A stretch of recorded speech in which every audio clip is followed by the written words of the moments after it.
Bonjour, je suis au musée du Quai Branly et je suis certaine de poser la question de savoir quel est le rapport entre ce musée des cultures non européennes et notre drôle d'Europe. En réalité, actuellement, tous les anciens pays colonisateurs de notre continent sont interpellés par les Africains sur leur passé commun. Alors, la manifestation la plus symbolique de ce passé, ce sont des statues, des objets de culte, des objets de la vie courante qui ont été enlevés à leurs propriétaires pendant la colonisation dans des conditions souvent discutables. Le musée du Quai Branly s'est engagé à favoriser cette restitution, mais ça n'est pas le cas de tous les musées en Europe.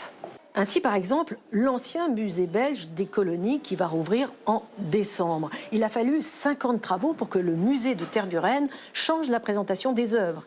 Et la direction a même dû en écarter certaines. On a eu de toutes longues discussions parce que c'est très difficile de masquer ce côté colonial. Et comme ici pour les statues, on les a enlevées, on les a mis en dépôt pour bien montrer. On ne les met plus au centre du musée, on les met dans un dépôt. Donc le public peut s'interroger pourquoi, on leur explique. Donc dans plusieurs endroits au musée, on va voir qu'il y a cet esprit de décolonisation.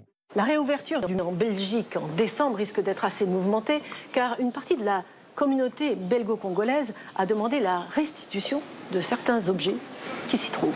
Partout en Europe et en particulier en Allemagne, des associations d'Africains font des listes d'objets. Certains vont être présentés dans le forum Humboldt qui va ouvrir en janvier à Berlin aux grandes dames de ceux qui les réclament. Quand ils ont pris ça, c'était pas chez les Africains? Est-ce que c'était dans des musées européens en Afrique avant qu'ils ne prennent ça? C'est les Africains qui eux-mêmes géraient leurs objets de culte, d'adoration. Et n'oubliez pas qu'il y a eu ce qu'on appelle une altération.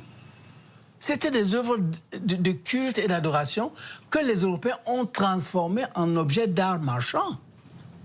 Maintenant, ils disent, pour le retour, mais quand les Allemands m'ont apporté cet argument, je n'en revenais pas. Je dis comment?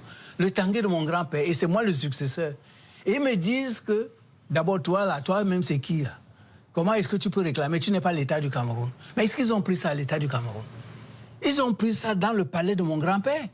Dans quelques jours, 2 experts vont rendre un rapport sur la question au président Macron et nul doute que dans certains musées de notre groupe, il y aura de l'inquiétude car il est fort probable que leurs préconisations feront école.